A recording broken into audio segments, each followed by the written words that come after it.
In Hollywood, it's not unusual for actors to try and fit the industry standard of beauty and marketability, plotting every outfit and career move with the prowess of a chess master. But Jamie Lee Curtis is not one of them. Candid and spontaneous, she fearlessly calls it as she sees it, even when it comes to herself. We met Jamie Lee Curtis in Los Angeles, where, at 66 years old, she is savoring a new wave of award-winning performances. We asked her about her decades-long career. She told us it was anything but planned. The story will continue in a moment. My life hinged on a couple seconds I never saw coming. I never thought I'd be an actor in my life. My teeth were the color of concrete. They were gray. I was cute but not pretty. And so I never saw that coming. She probably should have. Jamie Lee Curtis was born into Hollywood royalty, the daughter of screen idols Tony Curtis and Janet Leigh, two of the biggest stars during the golden age of cinema. But Jamie Lee says she wanted to be a cop. She was home from college when a friend convinced her to audition for Universal Studios. I did the scene, and she said, that was very good, or whatever. And I was like, oh, okay, great, thanks. I said, listen, if this is going to work out, I need to know, because I'm going back to college in like 2 days. Very practical. So like, she laughed or whatever, and they called me the next day and they gave me a 7-year contract at Universal, and I quit college. Almost immediately, she booked the 1978 horror film Halloween. While I'm here tonight, I'm not about to let anything happen to you. Curtis was cast as the bookish babysitter, Laurie Strode, terrorized by an unrelenting killer. It was her first movie. She was 19 years old, playing the lead. Were people saying, oh, she got the job because of who her parents are, because of the pedigree? I know. I guarantee you the fact that my mother was in Psycho was a determining factor, that maybe that will get them a little extra publicity. Now, did it get me to that final two? No. My auditions got me to the final two. This was a $300,000 horror movie. This was not a job that a lot of people wanted. Halloween ended up grossing more than $70 million and became a cult classic. But it didn't exactly launch Jamie Lee Curtis's career. My big break after Halloween was I was on Love Boat with Janet Leigh. Beautiful Janet Leigh playing my mother. And then I was in a Charlie's Angels episode where I am Cheryl Ladd's best friend, pro golfer. So those are the two jobs I get post-Halloween. Were you thinking at this point, like, people aren't hiring me, they just want my mom around or the name? You know what? Sure. But didn't that bother you? No, because I was doing my thing. Curtis's thing was transforming into a scream queen for a new generation with a string of horror movies. I read that you didn't even like scary movies. I don't like scary movies. Still? Still. Oh, please. Awful. Why? Awful. The smart aleck answer is because life is scary. It's a surprising thing to hear from an actress who's known for being fearless. Before that spin around the bedpost opposite Arnold Schwarzenegger in True Lies, Curtis held her own next to Eddie Murphy and Dan Aykroyd in her first comedy feature, Trading Places, directed by John Landis. She says her role as Ophelia, a wise, kind-hearted streetwalker, is what really launched her career.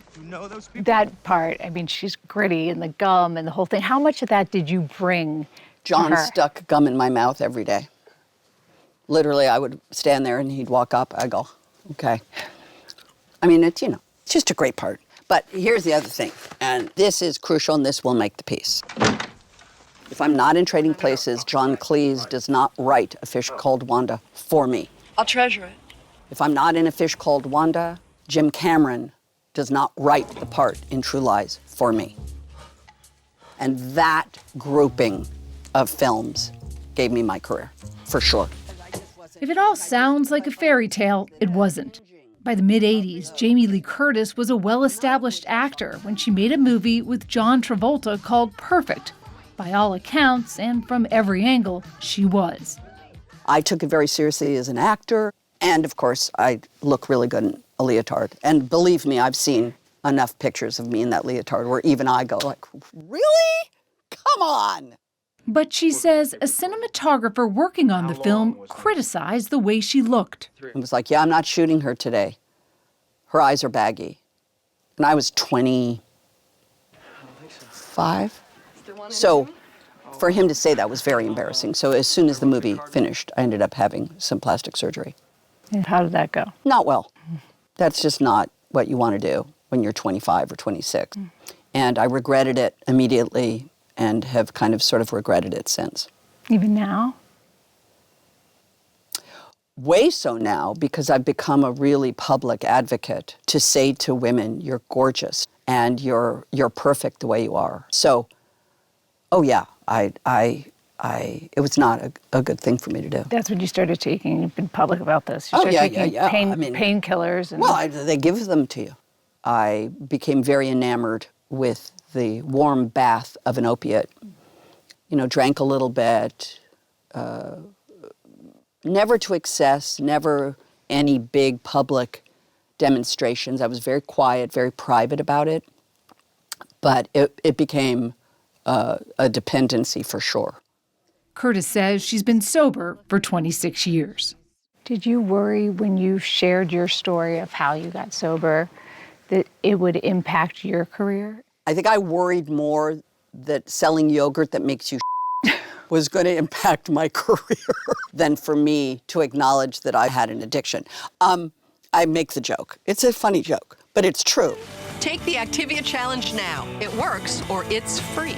Ah, that yogurt commercial. Famously parodied by Saturday Night Live. Now the good news. I just discovered... Curtis, one of the biggest stars in Hollywood, suddenly began selling pantyhose and hawking rental cars. Hertz came out on top. True Lies had made $400 million. You could have done anything you wanted to do.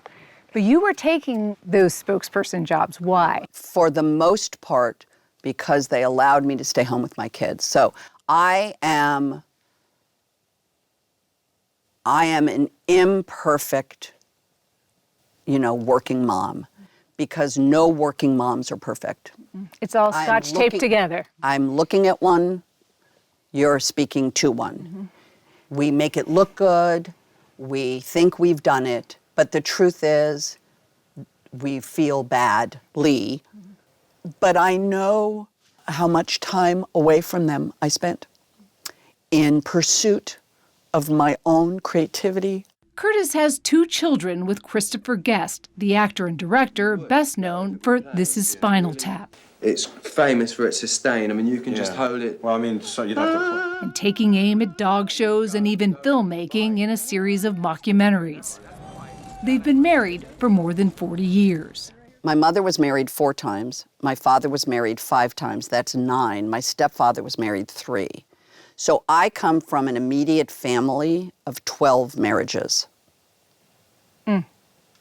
So my joke, I'm still married to my first husband, it was important to me that I stay married to my husband, that he's my husband. Did you ever pass a role that you wish you had taken? No. Once their kids were grown, Curtis traded in carpool duty for unapologetically driving her own career. We're going this way. She runs her own production company, which has a TV series in the works starring Nicole Kidman and a feature film about the catastrophic Paradise wildfires in 2018. She's also running her own charity.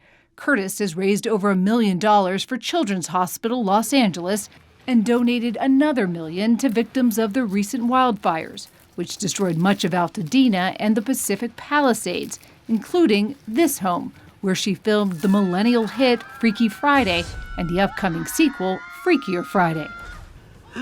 And 4 decades after the first Halloween, she finally put that franchise to rest.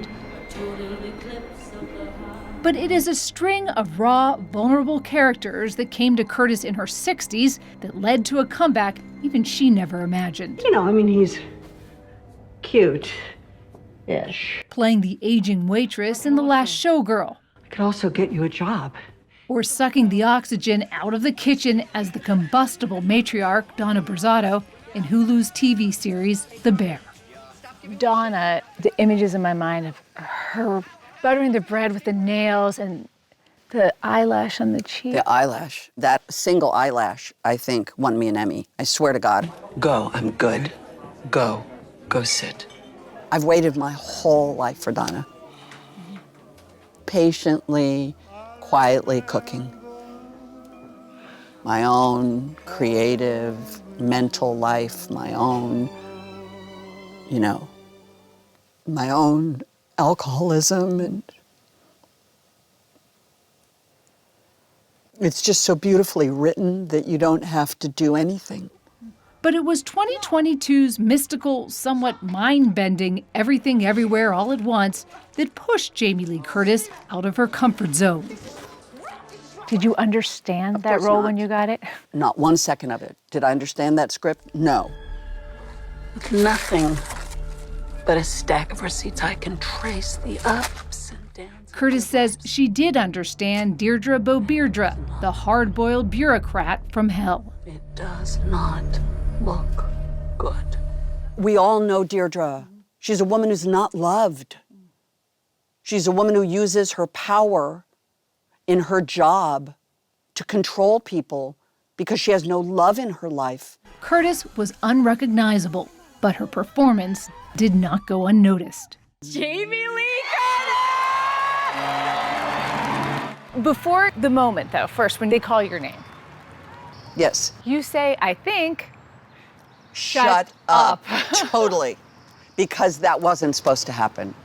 Your mom never won an Oscar. Dad never won No, an they Oscar. didn't. They were both nominated. Does this make you feel like you're on even footing with your parents who were these gigantic stars? I think about surpassing my parents, which I have, emotionally. I've surpassed my parents with sobriety. My mother was restricted by what the industry wanted from her and expected from her and would allow from her. My mother would have hated The Last Showgirl because I showed what I really looked like. And so I don't want to say surpassed them, but I have freedom. The morning after her Oscar win, a photographer asked Curtis to recreate a photo of actress Faye Dunaway and her statue from nearly 50 years ago. She agreed with one condition. And I said to him, yeah, but I won't do it seriously. We have to make it funny. Jamie Lee Curtis hasn't just embraced imperfection, she's made it an art.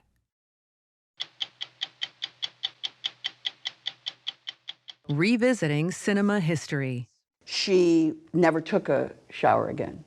at 60minutesovertime.com. Sponsored by Nurtec ODT. The shower on.